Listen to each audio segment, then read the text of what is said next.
is a 2002 Yamaha Viper. Making a short video with a couple tips hopefully on track replacement. I've done one track before this year, so this is my second track that I'm going to be doing. So it's kind of familiar to me right now, so I figured it'd help to film a video, maybe help somebody out. Here's the track I'm going to be taking off. It's a brand new track, one season on it. I bought this sled because it had triple pipes on it and a new track. So I took the triple pipes, swapping it out with a stock exhaust and replacing the track with this older track. It's got a couple missing lugs, but it's a 121 15 with a 2.252 pitch. So same size track, got a couple lugs missing, but I had it. And let's get to the replacement. So on each side of the sled, there is 3 bolts that hold the skid up into the sled. And those 3 bolts are right here. This is the back one, this is the furthest back. There's a middle one, and then there's another bolt right here. They're all 14 millimeters. It looks the same on the other side of the sled. To remove the front one, you need to remove this little rubber cap, and then you can use a extension with a 14 millimeter on to get that one out. But when you're installing it, you always work from the back to the front. So we'll start by removing the 2 back bolts, one on each side. Then we'll remove the 2 middle bolts, one on each side, and then the front bolts, one on each side. And the skid will drop down, and then we can loosen the track and get this skid out, and we'll go from there. So I'm going to start by loosening the track actually, and then my next step, I'm going to take these 2 bolts out. I'll show you where the bolts attach under the sled. So the very back one, which is right here, goes to these bogey wheels here, this rod that goes all the way through to the other side, that's hooked up to the transfer rods. The middle bolt by the VIN on the sled hooks right here on both sides, which goes to your rear shock. And then the very front one that's kind of tucked away back in there, that goes to the front of your W arm, and it goes in right here. This is how I'm lifting the sled up.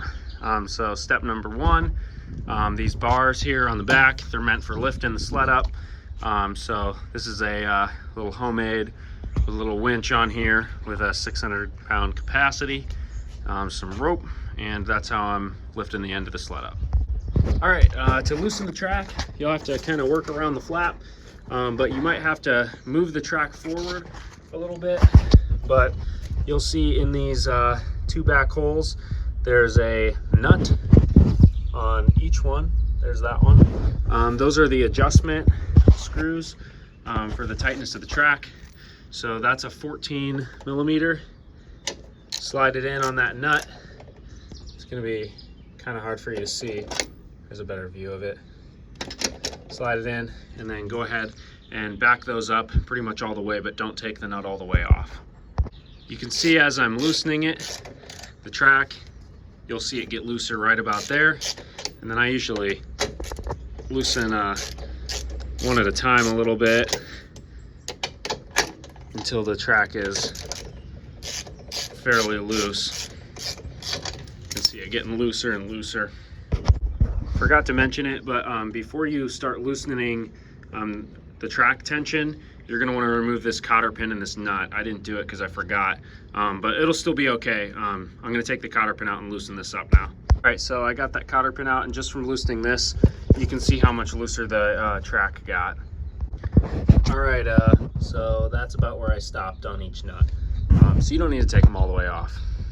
Step 2 is we're going to slowly drop this rear skid down out of the tunnel. And like I said earlier, you want to start from the back. So on the Viper, you'll start here with this bolt. It's also a 14 millimeter. All right,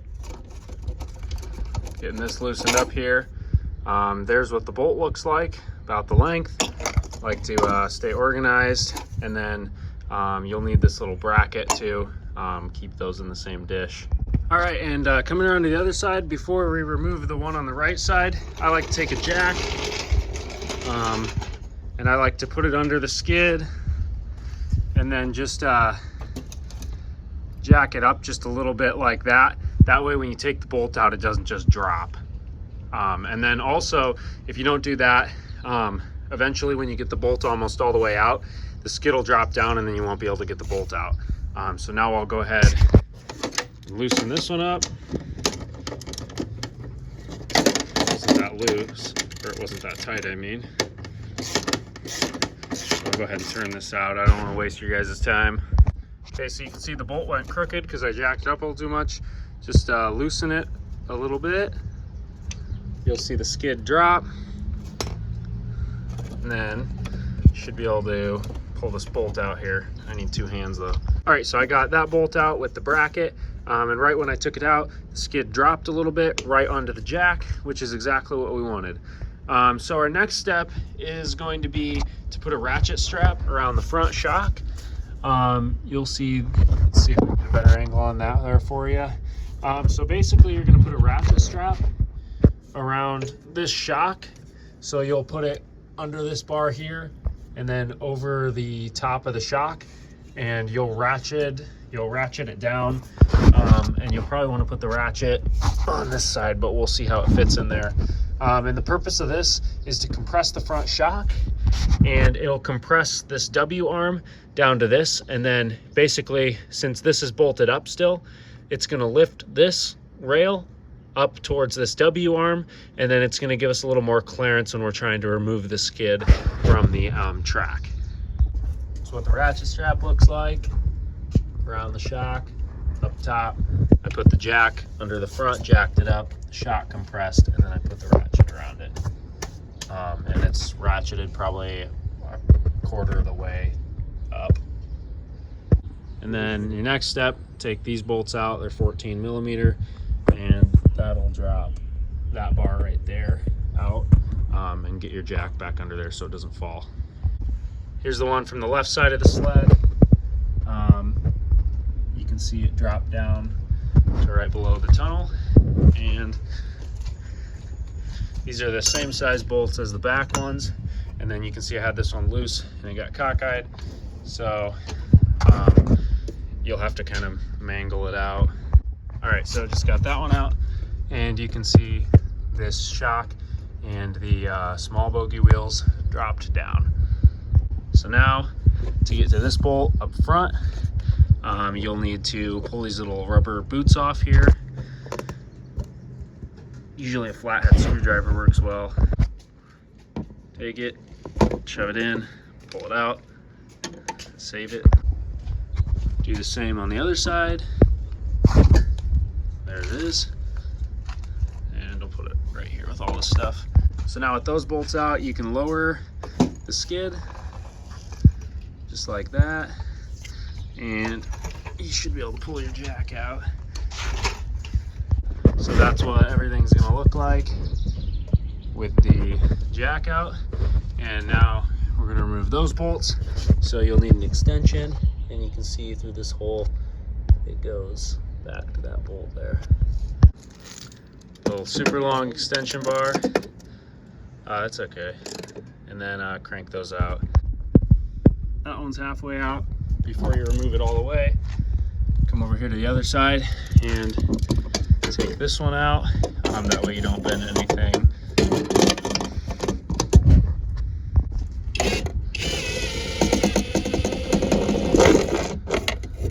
There's that one.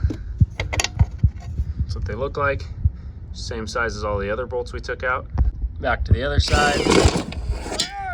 And then the skid drops out. So there it is. And since we ratchet strapped the shock together, this is down further than the tunnel. If you didn't ratchet strap that together, then this part would still be up in the tunnel.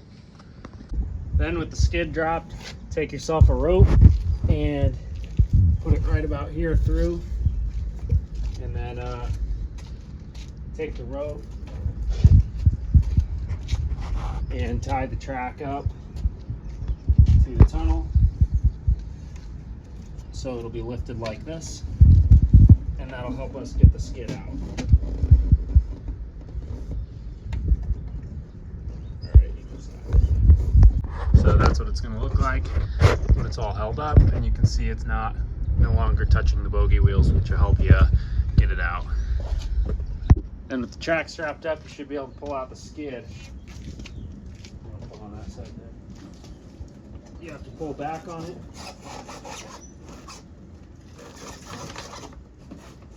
It's got to lift up.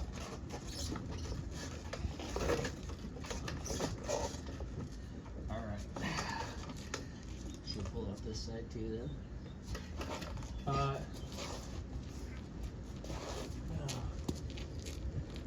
This will have to come down out of these drives, so it's got to kind of go up. It's kind of got to go up. Out. Okay. Once it's lifted up, okay.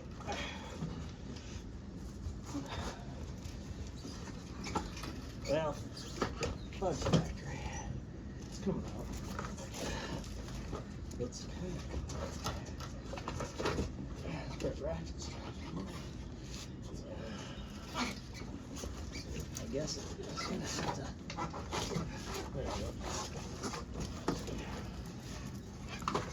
Hold on. Okay.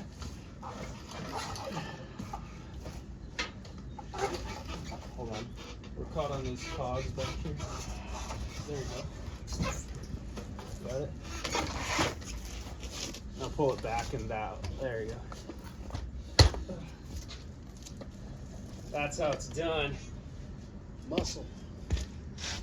So this is what it looks like under the sled. These are the brackets that the very front bolts mount to. Here's your drive cogs, the track going around it. And here's what everything looks like under the tunnel. And so the next step to getting the track out is open up your hood. Mine's already somewhat disassembled because there was triple pipes on this, and I'm putting them on my other sled. And take apart the chain case. So now we're going to drain all the oil out of the chain case and then start taking that apart.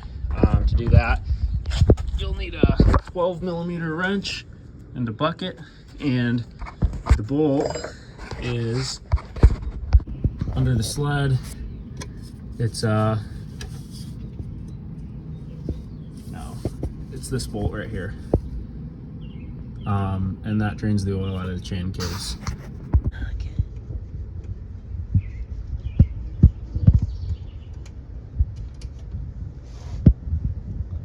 There's the oil, new, because it's a new track. There we go. So that's continuing to drip a little bit, but I put the bolt back in it.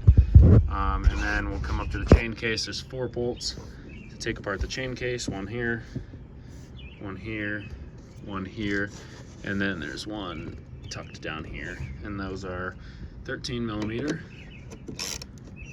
or 12mm, sorry. So we'll take all 4 of those out and then remove the chain case cover, and there's probably going to be some oil that's going to drip down here. So if you want to put a rag down there, you can. Now all 4 of these bolts are loose. Take them out. You can see the oil starting to drain down there, which is fine. I've got a bucket down there. Hopefully it catches it. Put those aside and put this back in. Let's take this out actually. And actually, yeah, let's put it on this side of the rope. That way the rope stays back there. Actually, that can go like that.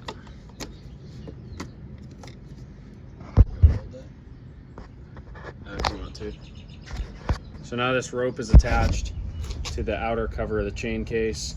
So you'll have to loosen this, which this one was already loose. And we'll just flip the rope to the other side of this.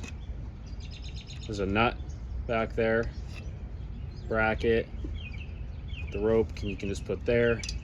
Then I like to put stuff back, so I'm going to put this right back on here so I don't lose it. And the chain case cover should pull off. Whoopsies. We'll grab that in a minute. Here's what the inside of the chain case cover looks like. Take my bolt here, Set that aside, and here's the nut. Thanks. And here's what the inside of the chain case looks like. So we're gonna have to remove the front drive axle. So we're gonna work on that next. But first we're gonna need to take the tension out with this. This is like the chain tensioner here. So we're gonna need to relieve the tension on that, and then our chain will get loose, and then we'll go on to the next step. All right, so took a little break. Moving on to the inside of the chain case though. Briefly talk about how this system works, just because I feel like it's worthwhile. So you've got your engine, right, which drives the primary clutch, which drives the secondary clutch. The secondary clutch drives the shaft that's in here behind or underneath the airbox, which drives this top gear, which drives with the chain the bottom gear, which is hooked to the drive axle with the cogs on it. So that's kind of how this system works. It's pretty self-explanatory, but I think for some people that are new to snowmobiles, I think that might help a little bit. So now as far as going about taking off this, basically we need to get all the gears, washers, and nuts off of here. There's a bolt on this one and a nut on the top gear. We need to back out the tensioner, and then we're gonna pull everything out, and then the chain case needs to come off. The rest of this chain case, we're gonna do a little bit with the brake here, and then we will be moving on to the other side, which has the speedo cable. But actually this sled has a digital, so I think it's not a cable, it's like a digital gauge. So the first thing we want to do is set the parking brake. By setting the parking brake, it's going to grab this rotor here, this brake rotor back here, which is going to lock all this together so it doesn't spin. At least hopefully the parking brake works well enough to keep it from spinning. And then we're going to take off the top nut first. That one I found, it took me a while to find one, but I ended up finding a 1 1/8 inch socket that fits on there. I couldn't find the metric size, so we'll go ahead and see how it's spinning. My parking brake isn't working that well, so I'm probably gonna have to hold that somehow. I'll probably hold the secondary clutch while I give this a little tug and get that little nut loose. Okay, so I got it loose. I tried holding the secondary right here, but what ended up working for me, sorry, let me get this out of the way, is grabbing the belt like this and just pulling back on the belt, and that put a lot of tension on the secondary, and then I was able to break it loose by doing that. So we'll just turn this off here a little bit. Should be loose enough where we can unscrew it by hand.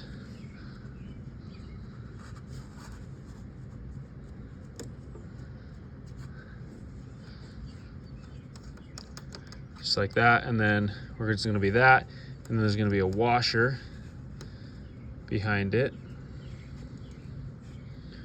and that's what the washer looks like. It's a normal washer. Set you up here so you can see how I'm doing that.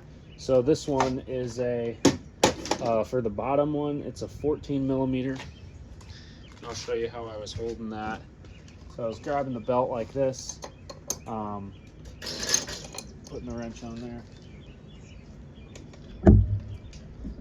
Oh.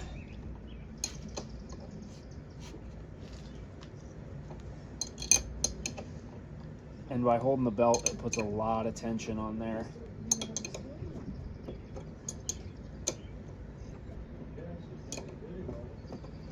Now it's starting to loosen up.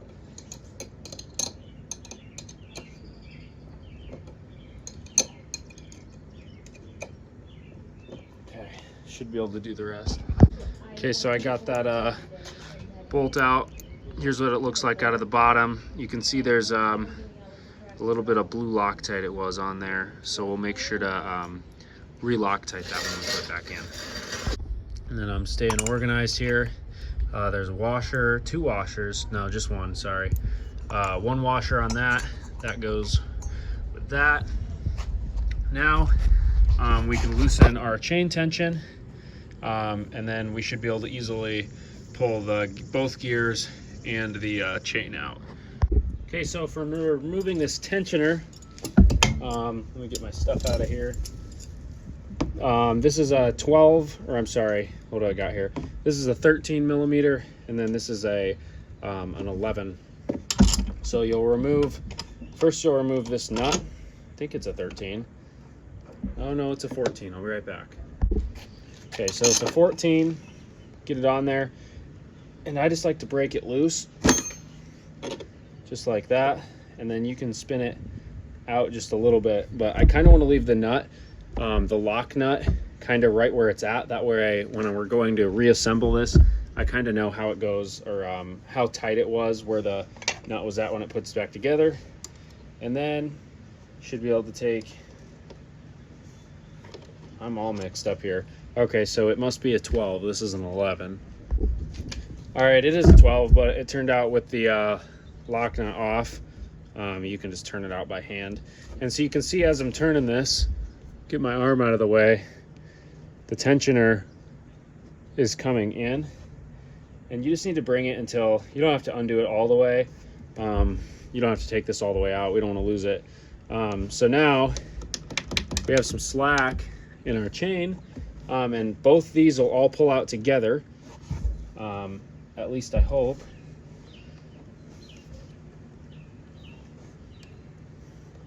Might require a little wiggling. Let me wiggle on these a little bit. I don't want to waste your guys's. Oh, here it comes. Okay, the top one's coming. The bottom one, I need to wiggle that a little bit. All right, so it didn't take much. I'm just putting my fingers on both sides here, like this, and just kind of rocking it back and forth. It's slowly coming off, and then the top one, just bring them off together. It's the bottom, top's all the way off, bottom, and you'll just keep them together like this. Looks like my top one, sorry you can't see that, is a 22. My bottom one doesn't say, but there is a difference in the way you put them back on. It looks like the top one is the same on both sides, but you probably just leave it so the 22 is out. But the bottom one, so this is the side that was facing us, is a little bit different. You can see this one has a taller little lip here than this side does. This one's a little lower. So there is a specific way that it has to go back in, and it's like this. So yeah. Okay, so I set those down on a rag.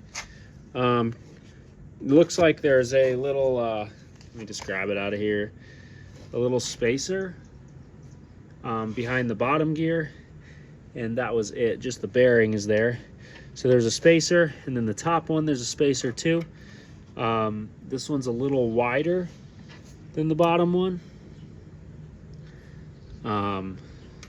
So the wider one goes on top, and then the slimmer one goes on the bottom, and then there's a bearing up here. Let me get you a better shot of that. So here's the top bearing, and then there's what the bottom one looks like. And you can see, I can take the spacer off, and you can see the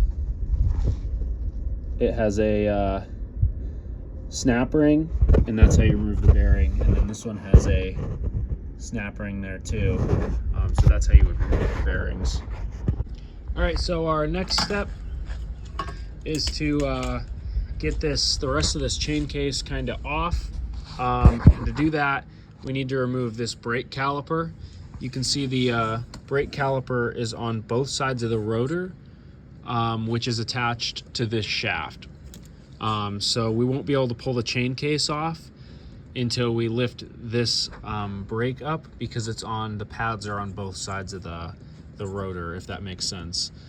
So we need to lift the brake rotor off, and to do that, you're not going to want to touch these two bolts, but these two right here go all the way just into this little part of the chain case. So we'll remove these two bolts.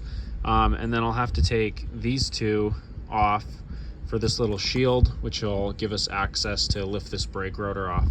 So I'll probably remove this little shield first and then remove these two bolts. All right, so I removed this little plastic piece here, and then I put the bolts back into the coolant reservoir so I don't lose them. These were 10 millimeter, and now I'll go ahead and remove these two bolts, which are 12 millimeter. Let me get two hands on this. Oh, let's see here.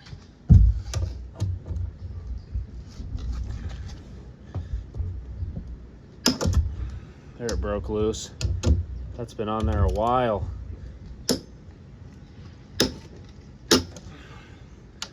All right, there we go. Let's get those out.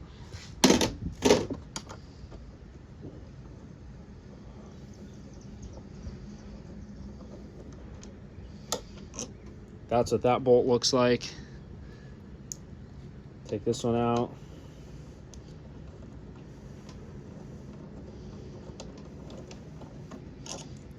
Same length, same size.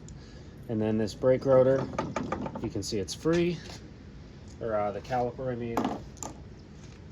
So we will move this little cord out of the way, the pull cord. Wiggle this brake caliper out. And then there's a brake line attached to it because it's a hydraulic brake. So we'll kind of find a nice place to put this here so it's not in our way. I'll have to kind of move it around probably as I take the rest of the cane off, or the chain case off. I might zip tie it actually just up like this for now. All right, so I just used a little bit of baling wire to hold that caliper up, and I could probably hold it up a little more. That should be enough though, just to give us room to the rotor and get the rest of the case off. So I did go ahead and put these two brake bolts back into the chain case, that way we don't lose them. And then our next step is kind of gonna be dealing with this parking brake. This is the parking brake. You can see if I'm gonna move the lever. If I move the lever, it squeezes in, which clamps down onto the brake rotor. So I'll release it now. And you can see it unclamps from that rotor. So now, the only other thing that's gonna get in our way of pulling the rest of the case off is that parking brake cable. So there's two cotter pins. There's one right here, and then I believe there's one on the back side right there. Remove the cotter pins. You don't have to do anything with this nut. Once you remove the cotter pin, there's a little pin and it'll pull out of this little arm. The only thing you have to remove is the cotter pins. So I'll remove the cotter pins, and then you'll just see how it comes apart. I'll show you. So the second cotter pin, this one's kind of a pain, but if you look down through this hole here, you can see it. And so if you get yourself a flathead screwdriver, you can kind of poke at the pin until you can get it lined up to pull out. Both cotter pins out. Should be able to pull this down, and these haven't been out in a long time, I can tell. Okay, there's that. And then this top one comes, oh, that one came out easy. So that's what it's gonna look like. Just go ahead and lay that over the pull cord. And then your brake rotor is attached, or your parking brake, I mean. And so now we're gonna unbolt the rest of this chain case, and then the chain case and the rotor. You'll notice the rotor's a little loose. There's a little, like a pin that holds it on the shaft, which I'll show you. So it's perfectly okay for it to be a little loose back and forth both ways here like this. So we're gonna unbolt the rest of this, and then we're gonna pull the rest of this chain case and the rotor off together, and then we'll just be left with the two drive shafts here. All right, so there's only 4 bolts holding the rest of this chain case on. I believe this one has to come off. These are all 14 millimeters. So this one, then there's one right here, And then I thought there would be one down here like there's on my other sled, but I can't feel one. But there's one right here, and then there's one down here as well. So I'll go ahead and loosen all 4 of those. Okay, so here's what those 3 bolts look like. And then the 4th one was just this nut, which went right on here, which is this coolant hose is in the way. But we should be able to just leave this bolt in, and this should all pull off with just the nut off. And then if the bolt falls out or we want to take it out later, we can. But that's what those look like. And I'm gonna put them all in here, kind of keep them together. And then the rest of this case, chain case, should come out. Your rope, you're gonna have to kind of move up a little bit. And to remove this, you're gonna grab the rotor, and you're gonna wiggle back and forth. This one, since the track was recently replaced, I'm sure all this came apart already.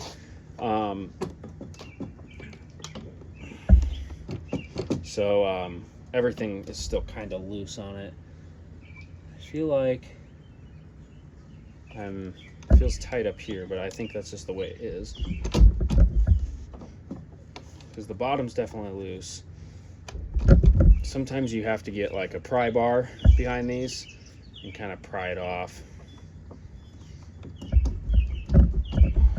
So I'm gonna wiggle this until it comes loose. Okay, I wiggled it, I started wiggling it at the bottom, and it started to kind of move. So I'm kind of twisting it like this way, like that way, at the same time that I'm pulling on it. And it started to move.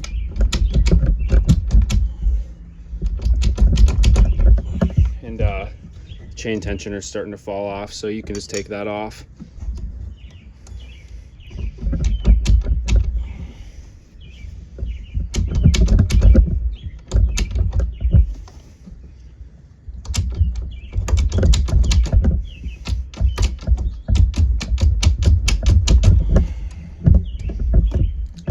At this a little more here. All right, so it started to come, and then I heard something fall back there too off camera. So hold it. It was probably the pin that fell for the brake rotor. It's right here. So that's what that pin looks like. And I'll get all this out here and flip it around so you can see it. Okay, so here's the back side of it, and then here's where the pin goes in, right there. And then you can see the pin. Let's see, there should be a groove on this. Yeah, it's right here. There's a little groove. So the pin sits in this little groove here, and then also goes in the rotor right here, and that's what locks the rotor onto this drive shaft here. So you can see, sorry, not with my arm in the way, I'm going to set this down. You can see the drive shaft now, and now we're going to go over to the next side, which I'm going to do and film tomorrow.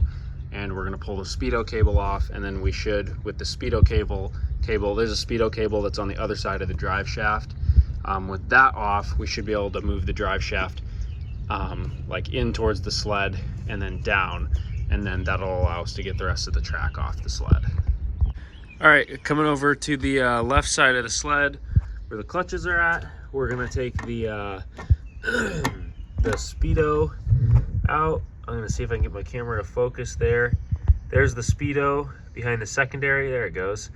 And you can see there's one nut to the left of it, and then there's a nut to the right of it, and then there's like the speedo cord, and then there's another nut beneath the one on the right. So there's 3 nuts that hold this speedo mechanism on, and that needs to come off.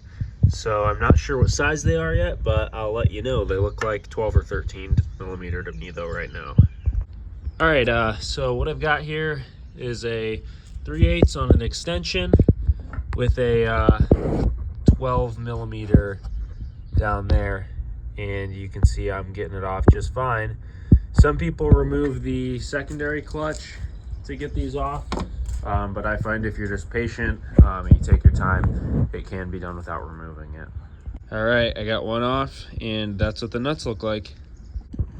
All right, so I got all 3 of the nuts off, and you can see I've got a flashlight on this. This is your speedo sensor. It's just like an electronic sensor. And then the only thing we have left is there's that little gear. There's a nut on the end of it. It's also a 12 millimeter, and that needs to come off as well.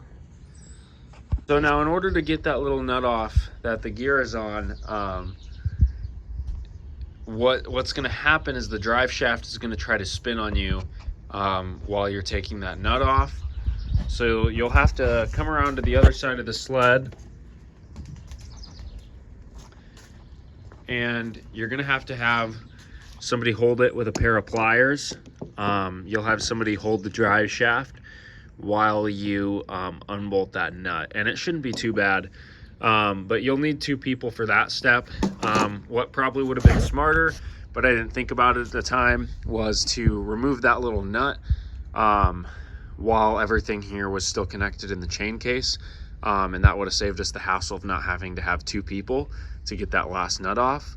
But this one's an electric. The Vipers have the electric speedo cable, whereas my other one had a manual speedo cable because it was a VMAX, and it had the older style mechanical gauges as opposed to the electronic gauge. So I totally forgot that step, that that nut had to come off while this was still all hooked up, but that's all right. It's not a huge deal. So just get somebody else to take a pair of pliers and hold the drive shaft for you while you take the last nut out. If you don't have a second person, this is what I did. I have a breaker bar with an extension. I had this down here like that on the nut. I stood on the skis like this, held this with one arm, used the breaker bar on the other, and I was able to get it undone by myself with just me. All right, that's the speedo sensor bolt and the little gear. So we'll put those right there. So 3 nuts, 1 bolt. All right, so now that we got that off, our next step is gonna be underneath the sled. There's a bearing. I'm gonna see if I can get you a good shot of this here. There you go. All right, so we got all the bolts off of the speedo cable bearing. So this plate here, this gold colored plate, it holds a bearing, and you can see the bearing on there, and then inside the bearing is the drive shaft.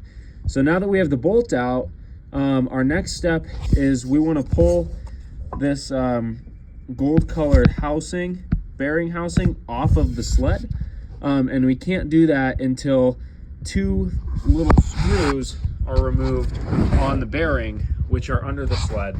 On my sled, the 2 screws are a T20 star bit, and let me show you those 2 screws.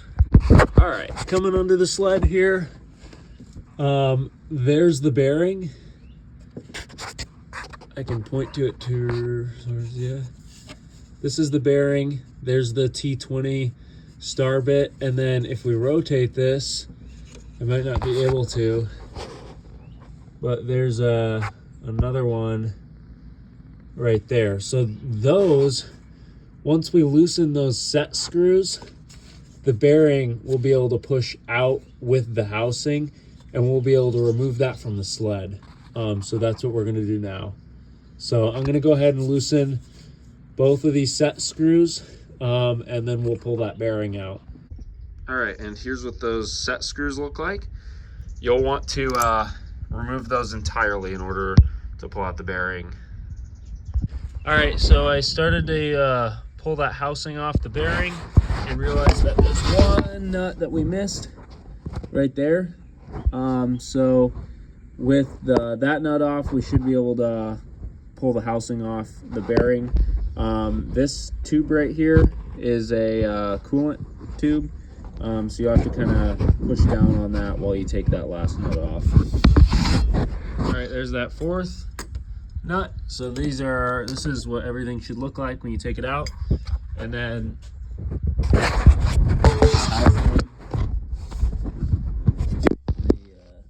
out here.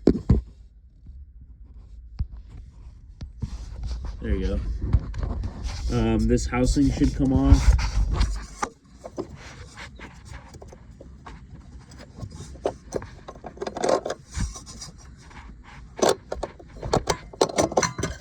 And then here's the bearing. So that's what that looks like. Set that aside. And then we should be able to, the bearing might be kind of stuck on the shaft, but it should be able to pull out. Let me work on that for a second. So if you reach under and you grab the drive cogs, you can move it. So pull the drive cogs towards yourself. Not sure if you can see that in there or not.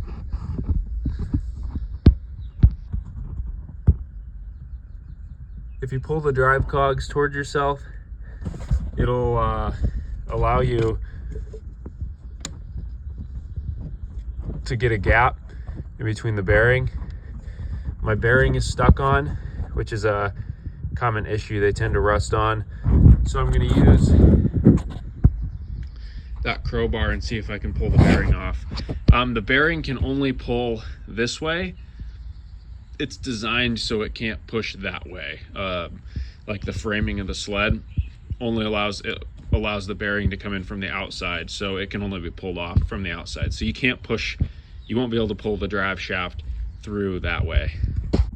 All right, there's what the bearing looks like. Take a good look because they're annoying when they get stuck. But how I got it out that far was I went under the sled and I lifted up the drive shaft and pulled it out. And that's how I got it to where it's at. So you can see that's where the set screw goes, and that's the bearing. So if it's stuck, it's a brand new bearing as of last year. So it shouldn't be stuck, but it is. And the only options you have are to either tap it with a piece of wood and something and a hammer from the inside of the tunnel, or you can get a 3-jaw puller and pull it off. Though if you go that route, you might have to remove the secondary clutch, which I might have to do because I think a 3-jaw puller might be the only thing I can really get with that. So I'll keep messing with it a little bit. If I can't get it, I'll pull off the secondary and put a puller on it. All right, so removing the secondary clutch. Since we took our brake assembly off already, I need to find a way to wedge this while I undo this 14mm bolt. I have it on an extension bar, so we'll have a lot of leverage on it. But as you can see, when I go to turn it, it spins. So what I figured out was I already broke it loose, but I wanted to show you how I did it. I took a crowbar, and this ended up working perfectly, and I put it down here like this and wedged it against the secondary just like that. And you can see it just sits on the bottom of the belly pan here. And so what I did was I used that as a wedge, and then I was able to turn that bolt and get that loose. So the crowbar worked really well for me. I'm sure there's other ways you could do it. This is pretty solid right here. So if you had something, you could run a wooden dowel from here to here or something, but the crowbar works pretty well. All right, unscrewing the secondary bolt. There's gonna be some washers and spacers. Make sure you keep track of these. Looks like there's another one on there maybe. So this is what mine looks like. There's a washer here too. Stuck on this. There we go. So that's what mine looks like. And then I think there's another one right there on the end. No, maybe not, it's just grease. Okay, and then we should be able to pull the secondary clutch off. we might have to try to remove the belt first. All right, so I got the belt off. It's behind.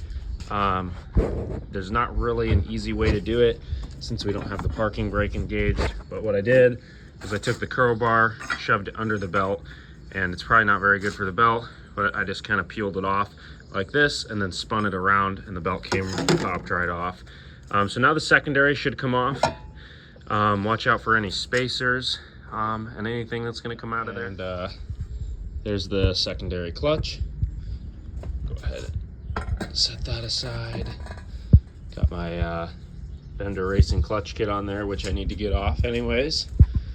So this is what this is all going to look like. There's our bearing. Let me remove this belt. There's our bearing that we need to pull off. So we should be able to get a puller on the other side of this bearing and rip it right off of there now. All right, so I've got a 3-jaw puller on there. A 2-jaw puller honestly would probably work a little better. It's kind of off-centered on there. But this is a 3-jaw puller from Harbor Freight, and I'm gonna see if I can pull that off of there. So it's coming off slowly. Oopsies.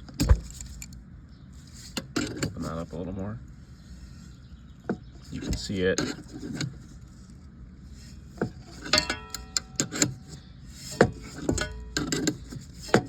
Now it's starting to get looser. See it coming off of there? It's gonna pull right off. No problemo. So as long as you can get the bearing through, as long as you can get it out far enough, you can get a puller behind it, and they usually pull right off. So I was able to do this on my last one too. There's the jaw puller. There's the bearing. You can see there's a little rust in there, a little rust on the spindle. But the way that I like those pullers, because they don't damage the bearing, they don't drive into the seal there. So this bearing is still good. It's actually brand new because the track was just replaced. So I'll just clean out the inside and then clean up the shaft a little bit, and then we'll use this bearing again probably and put a little anti-seize on it. All right, with that bearing off, we should be able to push the drive shaft, get under the sled, push the drive shaft that way, and then drop it down. I'll show you the other side here. That's what that looks like. So we should be able to just pull the drive shaft this way, and it'll fall out of place there. So I'll go ahead and see if I can do that one-handed here. Just grab it, and should be able to. I'm gonna have to get 2 hands on it, but if you pull it to one way, one side of it should drop out kind of like this, and you should be able to kind of finagle the drive shaft with the cogs on it out. Okay, so that's what it's gonna kind of look like when you get it to come out, and then should be able to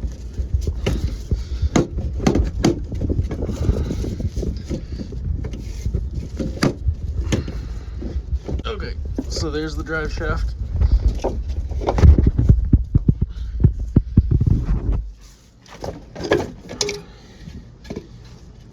There.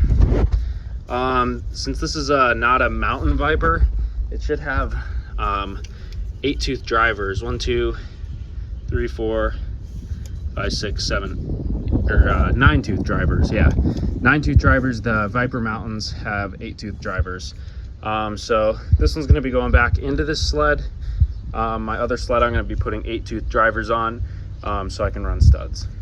But now, if we set that aside, the track should be completely free from the sled.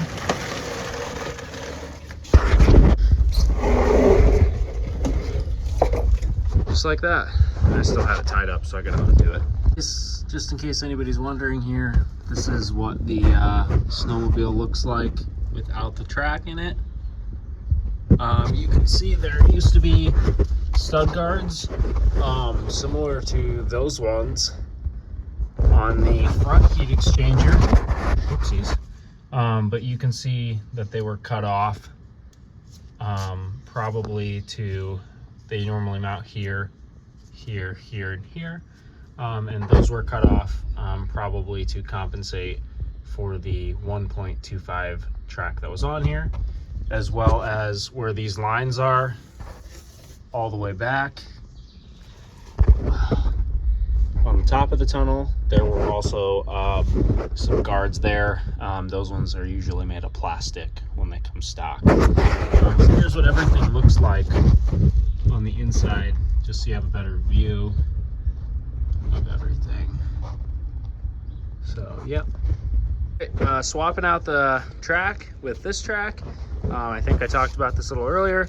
I'll go through the process. I'm going to be putting it back in the sled anyways, so I'll briefly go through the process about how I put it back in. It's pretty much just reversing the same steps though, but there's slight little differences here and there that it goes to putting it back in. But step number one is to find the directional arrow. There's a directional arrow which the track is supposed to spin, so it needs to go in just like this into the sled. So I'll get it under there, and then basically the drive shaft goes right back in, and then we reinstall the bearing. All right, before I got the track under there and lined up nice and straight, before I put this drive shaft in, I did take a wire wheel that I had and clean the rust off of that, and then I took a little wire brush to the inside of the bearing that goes on this too. So they should have no problem sliding back on. And before I put the bearing back on, I will be putting a little bit of some bearing grease on there to help it slide on and help it from rusting again. Once you get under here, make sure it goes in the same way it came out. So we'll go first through this hole and then up like this, and then it'll sit in there like that, but obviously inside the track, of course. So I'm gonna redo that off camera.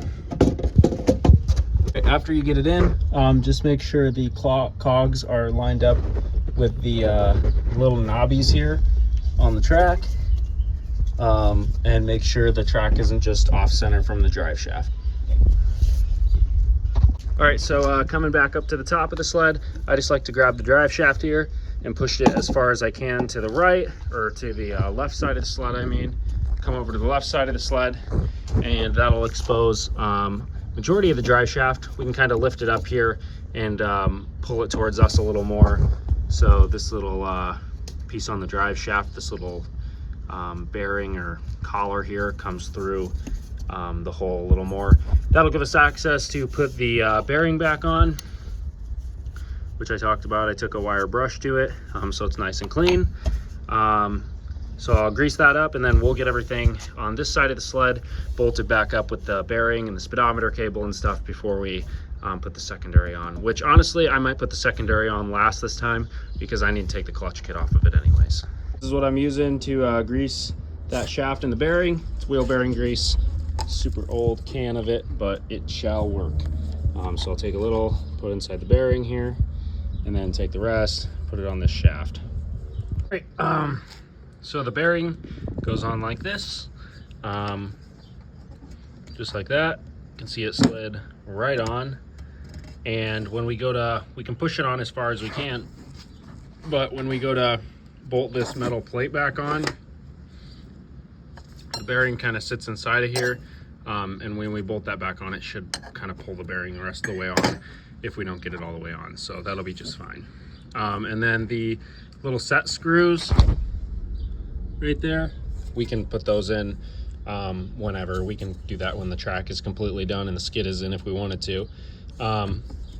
Or you could do it probably after you get everything bolted up here. Would be a fine time to do it as well.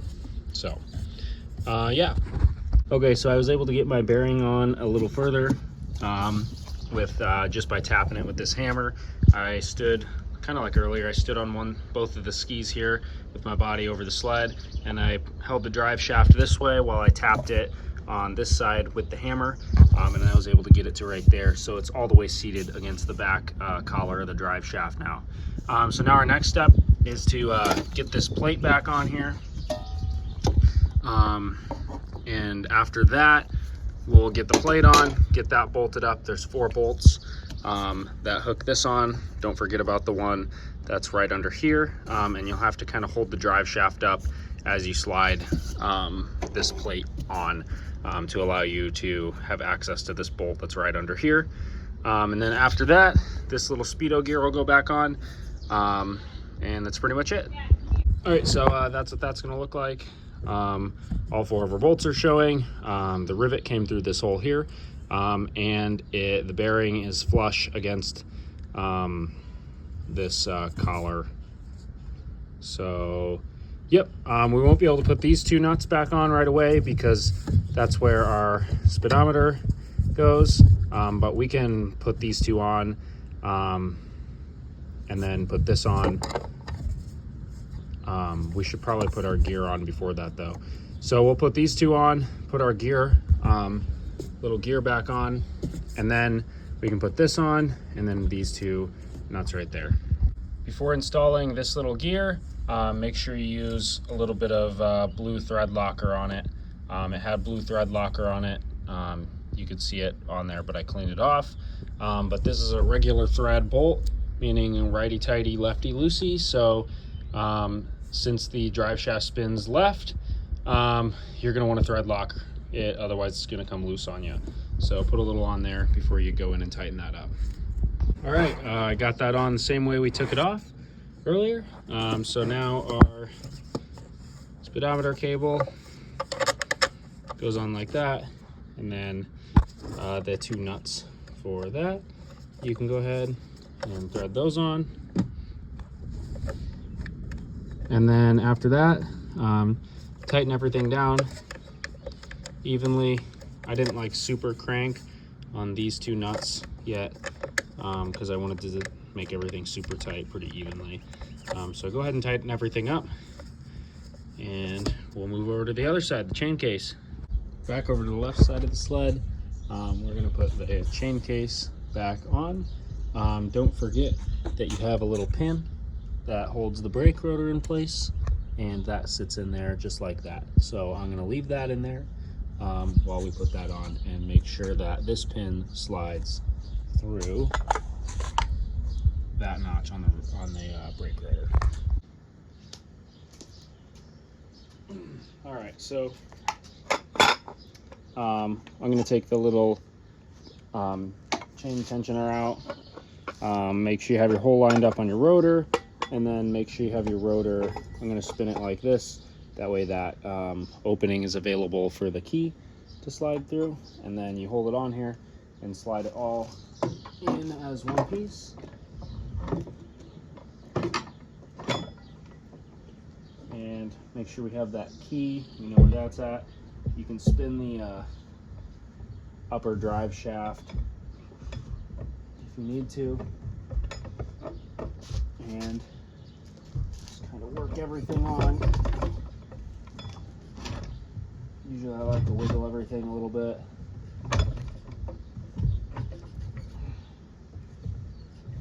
You might have to lift the drive shaft in order to get it into the bottom bearing. And I'm going to go underneath the sled, lift it up a little bit, see if I can get it in there.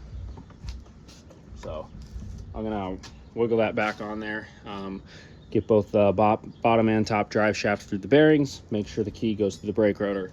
I'm going to do it off camera though, because it's going to take me a couple minutes to get it right. Actually, I'll just film it. You can fast forward if you want to. There's also this bolt here that I forgot to mention. This needs to go through the chain case here, and if you want to lift your rope up, put it over the brake, you can.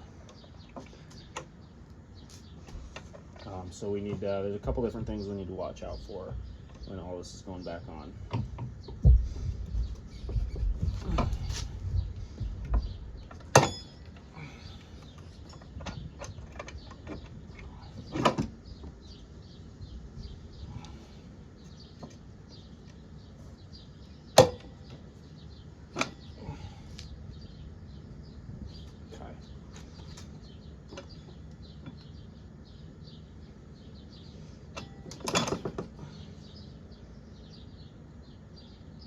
So the bottom drive shaft isn't in. I need to hold it up.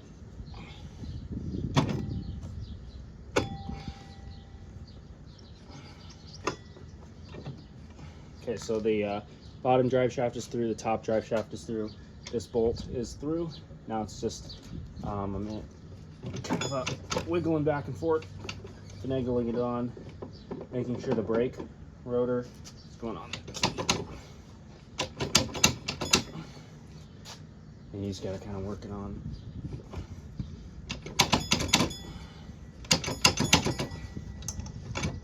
There it goes. It should go back a little further. You'll know it's all the way on when the back of the chain case here is meeting the frame and this bolt is all the way through. A little more. Bolt's starting to poke through. You can go a little more.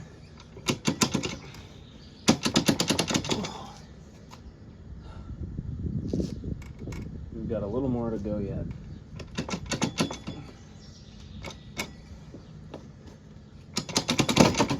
There, I think it might have went. Nope.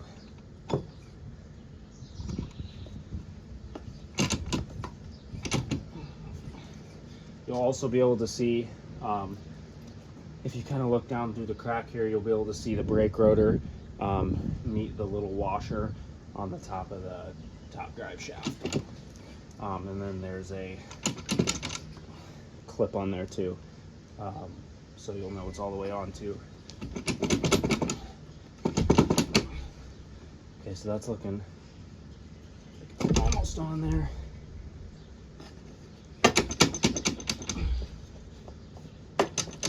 Okay. All right, I think we're all the way on. We got a bolt showing through here. Both drive shafts in. The rotor we shouldn't be able to spin, or well, you shouldn't be able to spin on the drive shaft here, on the upper drive shaft.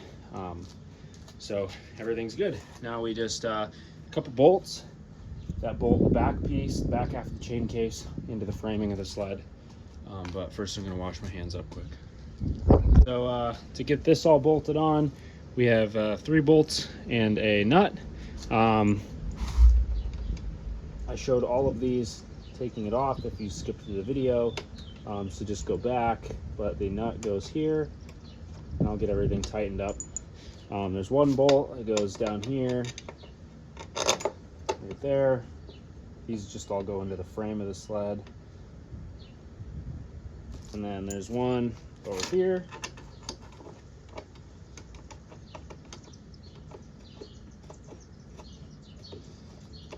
And then one right somewhere all the way down here, very bottom. There it is. And those are 14 millimeter, I believe. So get those all tightened up. So the next thing we need is get yourself a couple of small cotter pins, small enough to fit through the hole of the parking brake. Save those, and you don't have to, we didn't do any adjustments here on this nut or anything. This slides in that little rubber boot like that. This one pokes down into here, and then the cable, you'll have to kind of pinch it. It might be easier if we put this one in first. That one, pinch them together, push that one down.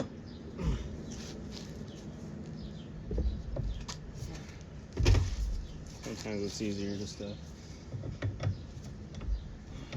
there. And then the cotter pins, one goes in here.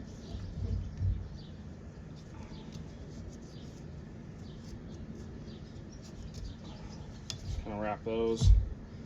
And then we have our second cotter pin. This one's the one that can be kind of tricky removing, but just wrap that around like that too. And the parking brake is ready. Test to see if it works.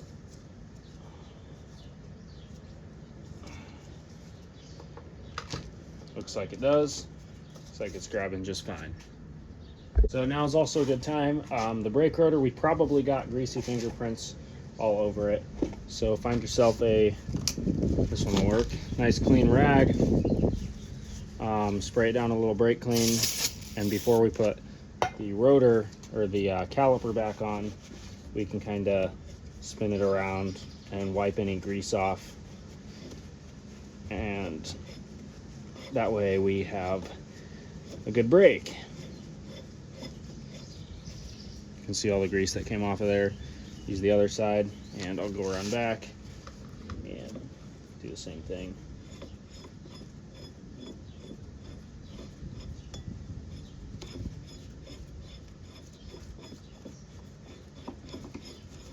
Should be good enough. All right, and now we can bring our rope back down. I'm gonna kind of tuck it under here for now to get out of our way, and we can reinstall the caliper onto the rotor. Remove our wire here, and this just kind of slides down. I'm gonna have to take the pads apart and spread them a little bit, because I do remember accidentally grabbing the brake on the sled. All right, got those spread apart. Should slide down onto the rotor here.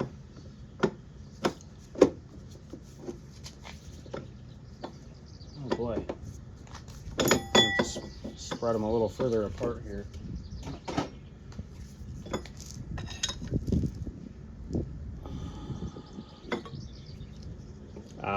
I see what the issue is. Our brake pad is stuck. There we go. Now let's see if we can't spread those apart. There. So as long as they clear the edges here of the caliper, it should slide on the rotor. There we go. And then we'll remove these bolts that we put so nicely back in the chain case here.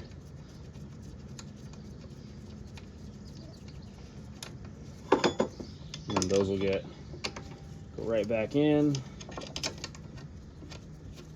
14 millimeter. I lied. 12 millimeter or a 13 millimeter, 12 millimeter.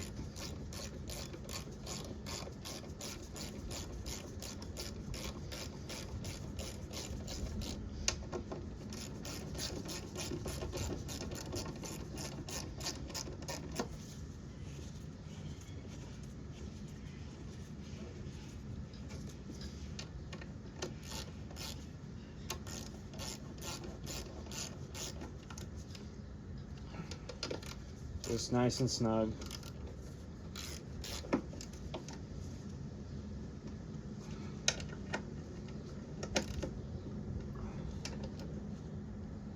Okay.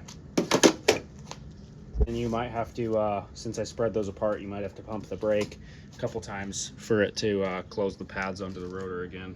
Now we have this little shield that we removed from the coolant reservoir. Take the nuts out, or the bolts out on that. I think they were the same length. I don't think it would make a difference, at least. Yeah. And then that goes on here like this.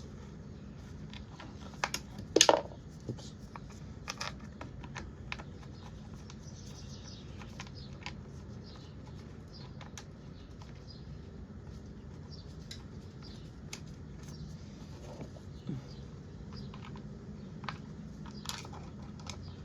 And these look like 10 millimeters. So I'll get a 10 millimeter and tighten those up. All right, so now we can pull this pull cord up, put it right there for now. And then we had 2 spacers that went inside the chain case behind the gears. There's a thin one and a thick one. The thick one goes on the top and the thinner one goes on the bottom. Take a little grease. I clean these off with some brake clean on a rag. Just get a nice nasty coat of grease on there. So the thick one goes on the top, slides all the way on. Thinner one goes on the bottom drive shaft, slides all the way on. And now we'll replace my gloves. All right, so next we have our chain and gears inside the chain case. Get any cat hairs off of them that I can. So if you remember from earlier, the side with the top gear is the same. This is a 22. I'd leave the 22 facing out. The bottom gear is a little different on each side. You can see this side has a, it's a little taller on this side. And so the side that's taller right here goes in towards the sled. So this side faces us. And when you take those, keep the chain tight. Make sure you're not skipping any gear or any teeth on the gears. And you'll have to slide them on kind of at the same time. And they should go in a little further than that.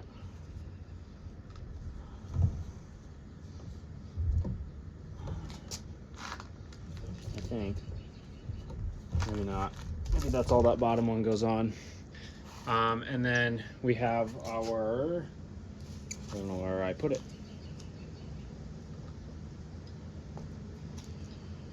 It was right here. There it is. We have our tensioner. So there's only one direction that can slide on. Move your chain over, slide the tensioner on, and then we didn't really move this lock nut.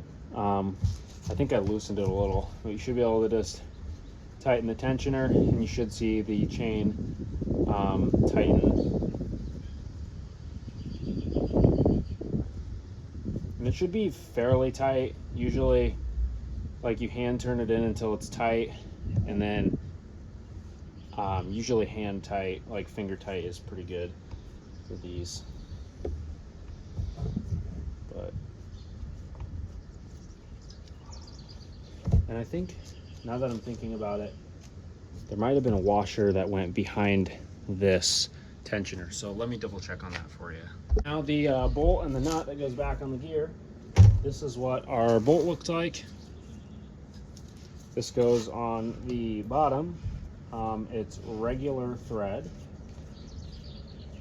And you shouldn't need the lock. I think I don't know if they come Loctited from the factory or not, but you shouldn't need to because the engine's spinning this way. The sled doesn't have reverse, so if you want to use blue Loctite on it, it wouldn't be a bad idea though. And then for the top gear, there's a washer and a nut. Washer goes on, and this thin nut screws on the top. It's also right hand thread, and so I'm just going to do this hand tight for now, and we should be able to use the parking brake, and hopefully the parking brake works well enough. If not, we'll have to adjust it to hold everything stable in here while we tighten these down. So this bottom one here is a 14 millimeter.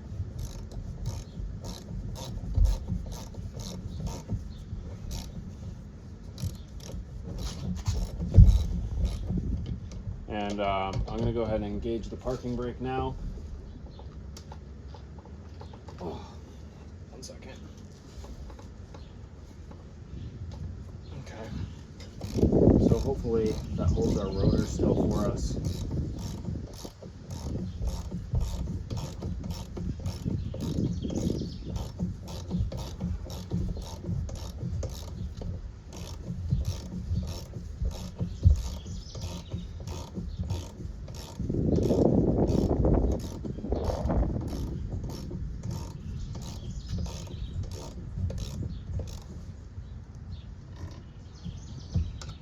And then this top one, a 1 1/8 socket fits on there. Do that hand tight, and then get a extension bar to tighten that up a little bit. All right, so I would recommend torquing this nut and that bolt down. For the top, the nut, it's 43 foot-pounds, and for the bottom, it's 35 foot-pounds. And the parking brake isn't strong enough to hold these while we're torquing them down like that.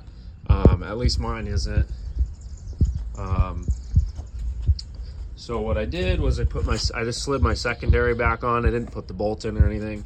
And then I took my crowbar here and I put it on the bottom like we did earlier when we were breaking everything loose. And I'll go to turn this, and then the crowbar will catch it. So I'm gonna torque those down, and I'll put you guys on a stand so you can see, and we'll see if that works. All right, got my torque wrench set to about 43 pounds. The top nut is a 1 1/8. That's the way I can find that fits.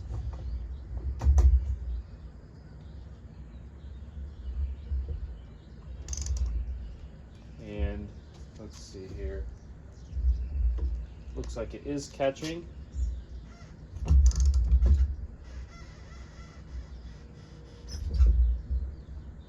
see what's going on over there. All right, so I've got it to hold over there. And there you can hear my torque wrench went. Now I'll get a 14 mil for the bottom. All right, and this one is 35 foot-pounds for the bottom.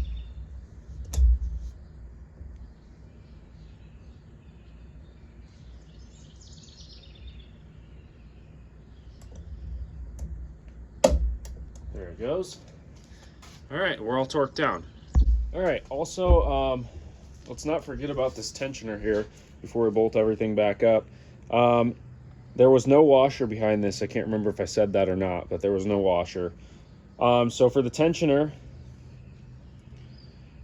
you should be able, it shouldn't be loose, but it shouldn't be overly tight because you're just gonna wear out your chain.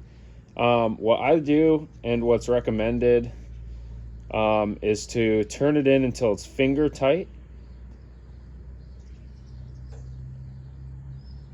Like that, and then just tighten the lock nut. And that shouldn't give you too much tension. Let's see here, sorry, it's a 14 mil. That shouldn't give you too much tension on it, but it also shouldn't be too loose either.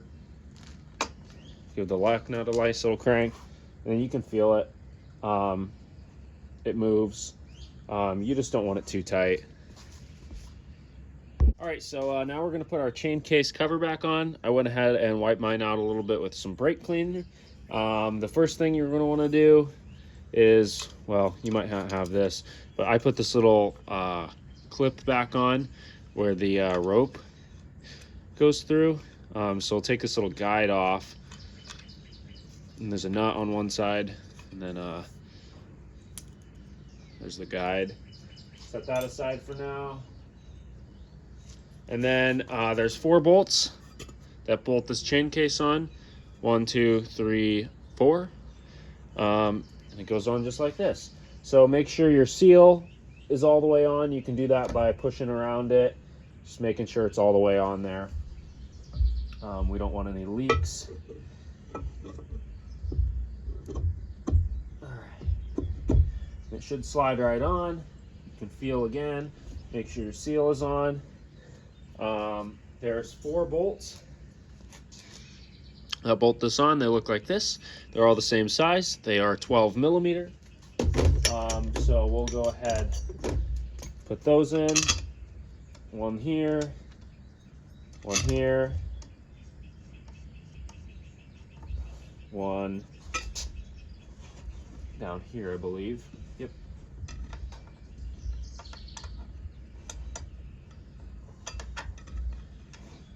Where is it?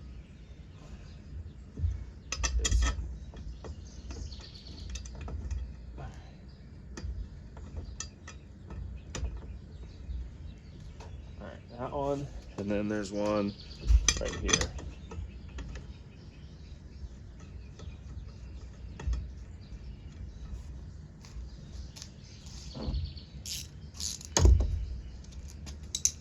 All right, and when you're tightening them, you kind of want to tighten pretty evenly. Just kind of skip around between them because we don't want any cracks on one side where our oil's going to leak through.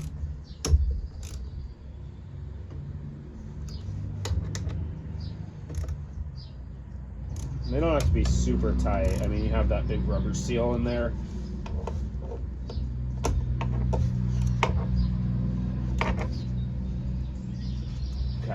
should do it. Now we can move our pull cord back through the guide. This slides down just like this, and our bolt goes through with the nut on the back.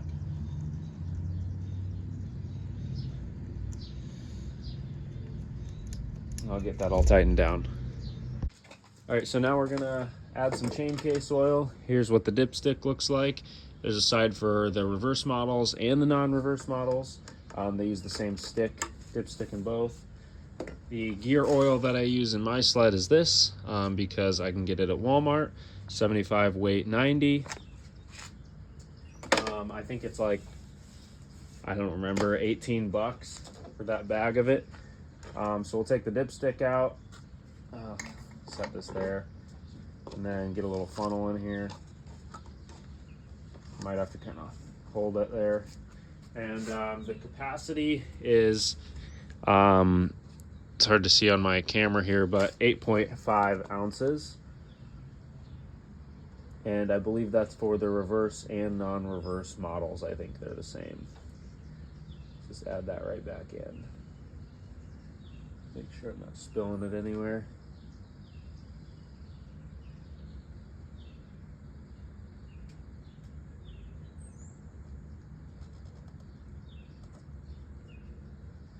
There we go.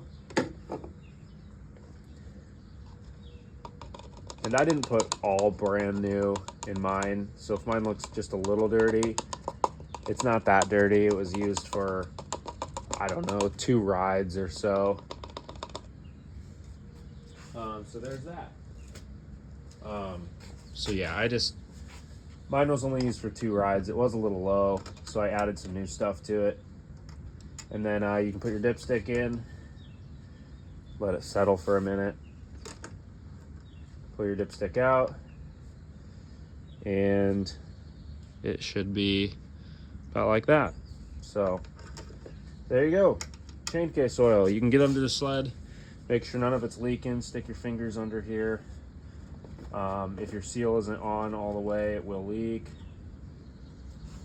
Doesn't look like mine's leaking. Just make sure though, and then make sure you put your chain case drain bolt back in if you didn't do that when we removed the chain case, because obviously it would all go out on the ground. But you can also just feel the bolt, make sure it's not leaking from under the sled, which it's not. So we're good. All right, and once we get the oil in there, that's pretty much it for the chain case. I am going to reinstall my exhaust and my airbox at a different time, as well as my secondary clutch, because I still want to take the clutch kit off of it. The only thing that we did not do before we put the skid back in is we have these 2 set screws that, if you remember, we removed from the bearing. It's a T20 bit to get those back in. So I'm gonna get under the sled. It's hard to film, but I'm gonna put these 2 set screws back in the bearing, and then we'll go about putting the skid back in the sled. All right, so I have the skid and it's ready to go back into the snowmobile. And what I have here is I have a strap on the front shock to compress it. You can see how close the W arm is to the rail. And I prefer using these ratchet straps, I found out, because it's much easier once you have everything in the sled. It's much easier just to push this button on this strap as opposed to trying to get your fingers in the ratchet and undo it. And I think this is going to be much easier. So you can see I have it around the bottom of where the shock mounts, and then up underneath the W arm, and then around the shock, and then all the way down, and then back to where it connects here, obviously. But this is now ready to go in the snowmobile. So I'll get my tripod here and I'll walk you through exactly, I'll kind of demonstrate how I put this in. But it should be pretty easy with the shock compressed, and considering I don't have a brand new track on this, so this track is already going to be pre-stretched, so it should be a little easier getting this into the sled. All right, I'm going to start by taking another strap and strapping the track up. That way it's easier for us to get into the skid.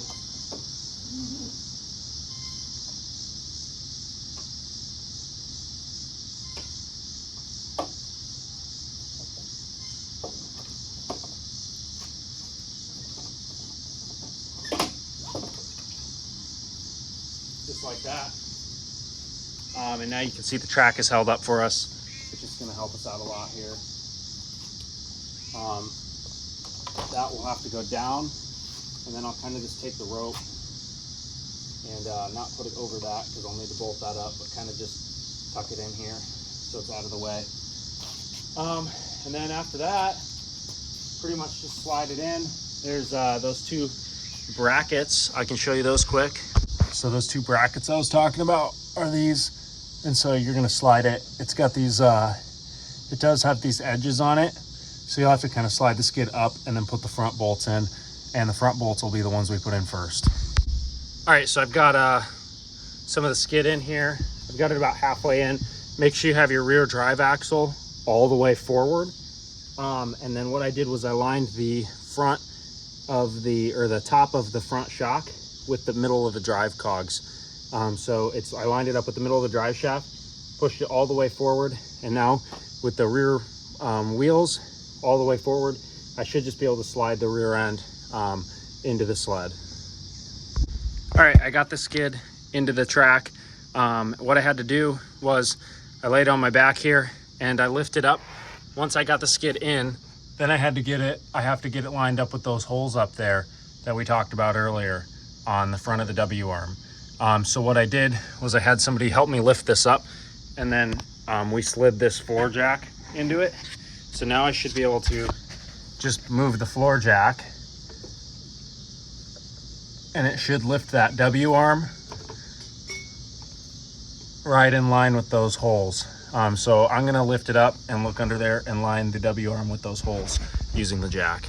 All right, I got it lined up, and you should know when to stop when it's perfectly lined up, because it had those little ridges along the top of those mounts, or on top of those brackets. So now, if I look, the hole should be perfectly lined up. And if you remember right, there's 6 of these bolts that the skid mounts with. There's a daddy long leg in here too. There's 6 of these, all 6 of them are the same length. There's 2 that go up here, 1 up here on each side, and then 1 back here. So we're just gonna start by putting the front bolts in.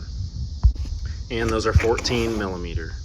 All right, so I got the front ones bolted up.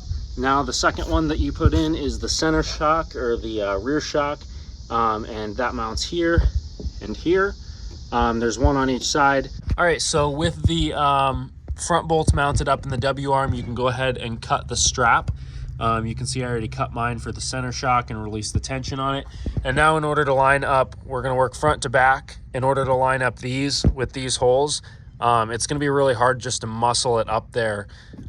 It can be done with 2 people, but it's really hard. So what a lot of guys do is they loosen up the rear bolt here.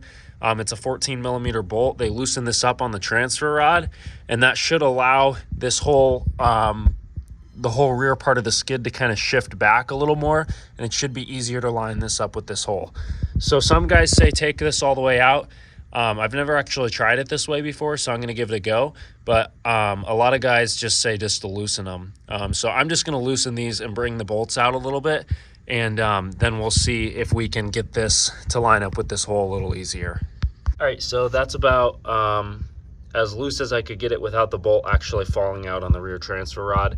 And now I'm gonna take it out of the other side too. All right, I got these center bolts in. Took about 10 or 15 minutes. I had to have 2 buddies. One buddy, we both laid on the ground and lifted up that center shock until the bolt lined up, and then somebody else put the bolt in for us. What we ended up having to do though, I'll share the trick, is we got it pulled up, pushed up enough till it lined up on one side, and then we put the bolt in, and then on the other side we couldn't get it pushed up enough to line up with the hole. So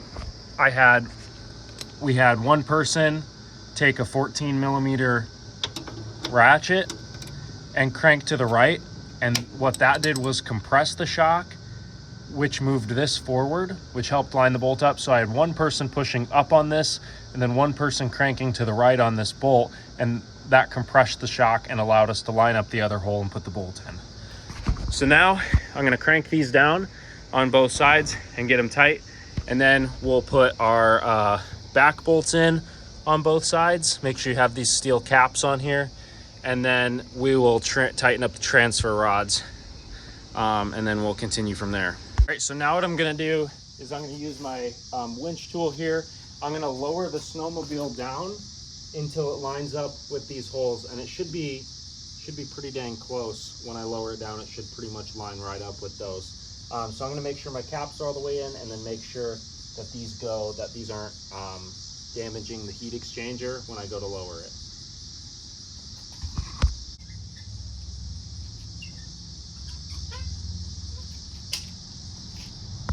All right, so in order to get these bushings to kind of clear, what I did was I crank it up here for you a little bit. I took my thumbs on the bushing and I put them like this, and I kind of pulled out on the tunnel with my fingers until that cleared the tunnel. And then I did that on both sides until I could lower it all the way. Now, we haven't adjusted our transfer rods yet, so we need to tighten these back up. Otherwise, if we lower this, you're gonna find that the hole's not gonna line up until we tighten up these transfer rods again.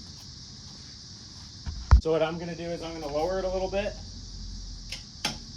until it's about the height that the hole would line up.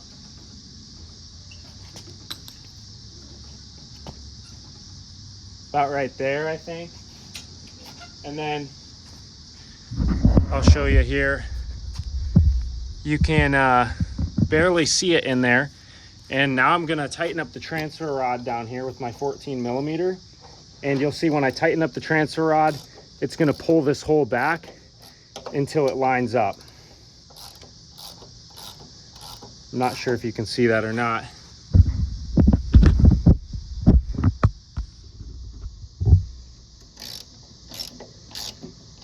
So it's pulling that back, and I'll probably go over and do the other side now a little bit.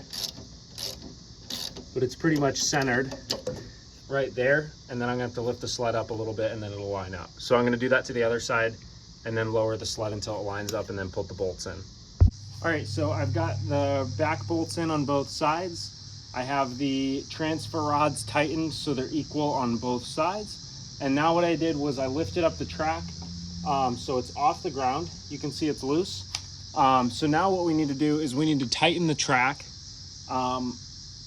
We need to tighten the track up, and then all we have to do is do that and then tighten the rear axle, and then the track swap is done.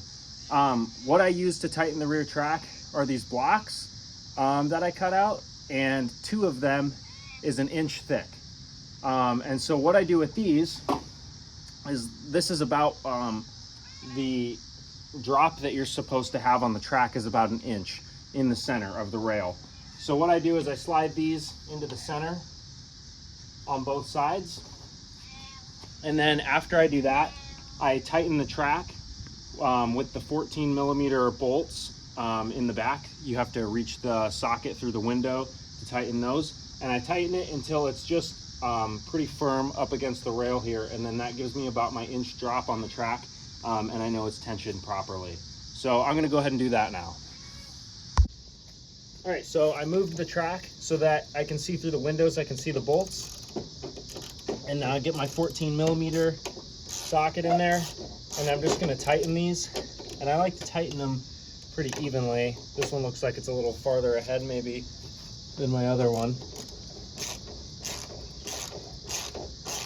And then on both sides, I'm just gonna check that tension up against the blocks. So I need to keep going a little further.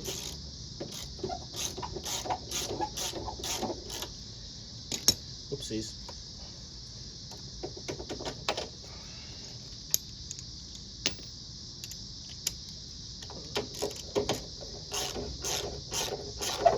So about the same amount of turns. Check the tension. That's feeling pretty good. It feels a little tighter on the right side than it does the left. So I'm going to tighten up the left side a little bit. A couple turns. See where that gets us. And that feels about even. So you can see I have the tension blocks at the same spot in the track, and that's about what it looks like. It's pressed firmly up against there. So when I pull the blocks, there's going to be a little gap.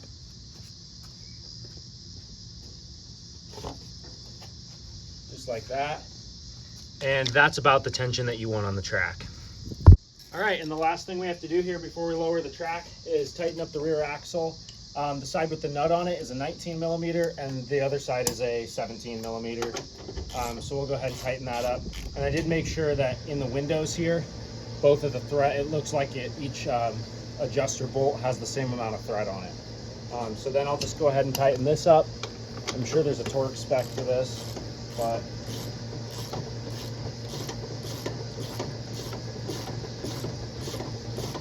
it'll just go pretty tight.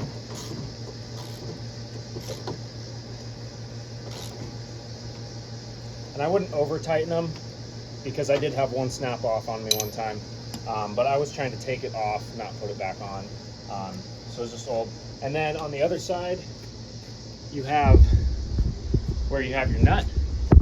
Don't forget to put your cotter pin in there. I'm gonna put a brand new cotter pin in it now. All right, new cotter pin going in. Spin that all the way around so it won't catch on anything, and that'll keep the nut from coming off. All right, well, that should be it for the Yamaha Viper track install. I hope this video helped someone out. If you have any questions, you can comment them, or you can join. We have a Facebook group called Yamaha SX Viper /SRX 700s. You can join that Facebook group. Right now there's about 5,000 members, but if you have any questions, that's a good place to reach out to. There's lots of guys in there that are super knowledgeable that will help you out. Anyways, we got the chain case all back together. If you remember right, you can see I got this thing still kind of torn apart, but everything for the track at least is put together, including the chain case. Everything's tight. I painted everything in there to make it look a little nicer. Track is tensioned. As far as this sled goes, I just have to put the seat back on, and then I took off the flap. The rear snow flap, I'm going to be replacing that with a different one. Now I'm going to wash this thing up. It's been sitting here. I did have it covered, but yeah, it's going to be pretty much bone stock when I'm done with it. So anyways, have a good day.